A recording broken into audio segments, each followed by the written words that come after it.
Cultural responsiveness is inviting culture into the classroom to better support your students.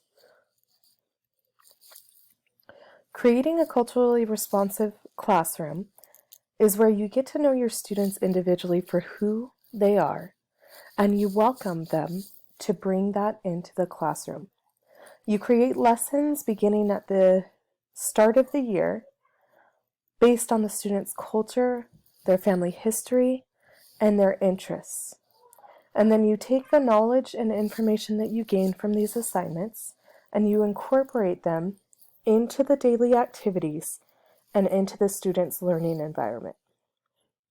You also help students, your English language learner students, by scaffolding in their native language when appropriate to help give them better support.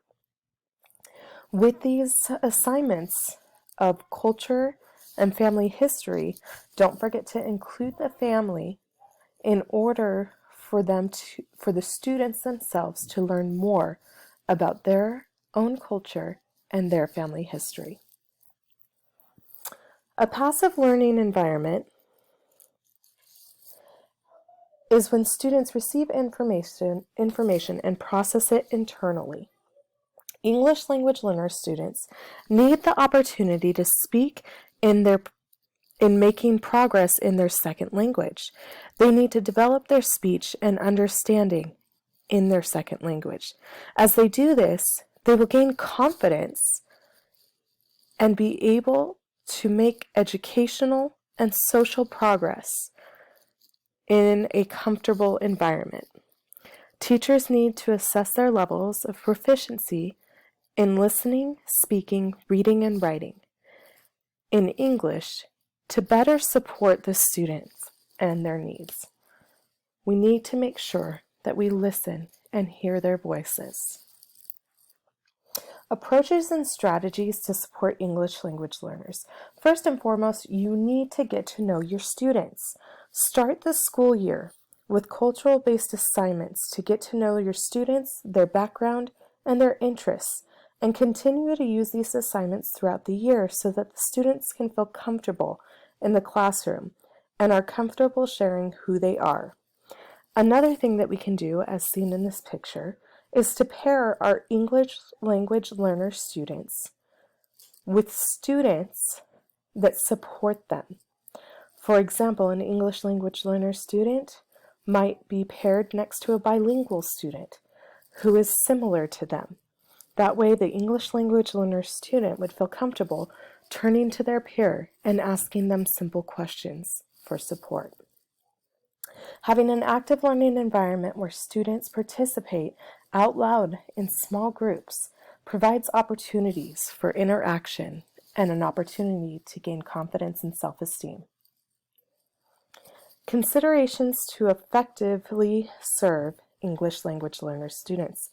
As I've mentioned before, one of the most important things we can do is build relationships with our students. How do we do that? We get to know them.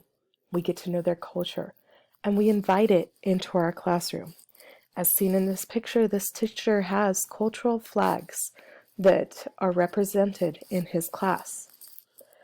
As we bring our students' culture into our classroom, we create a comfortable learning environment for them to open up and ask the necessary questions that they need to be successful. The responsibilities of a teacher in delivering a meaningful, equitable education to students of linguistically and culturally diverse backgrounds is to, once again, build those relationships, build that trust, create a comfortable learning environment with students to help them with their anxiety and their self-esteem. We need to boost their confidence, build their self-esteem, motivate them for student success, and have diverse learning styles to support the needs of each and every student individually. That's why we ask their interests.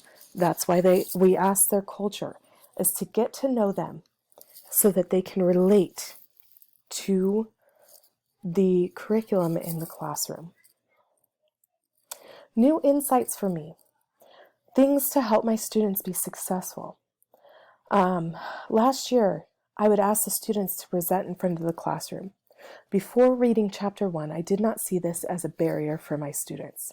But after reading Chapter 1, it made me realize that I need to break things down. Have students share in small groups first, have them share in large groups, and then have them share in front of the whole class. Another insight was to have an active learning environment to support my English language learner students. Now, I do feel like I had an active learning environment last year, but I let some students slip by. I let them be that silent voice, that passive learner. I need to make sure that each and every student is an active learner, because it might just be a level of confidence or not speaking in their second language, and I need to support them better with that.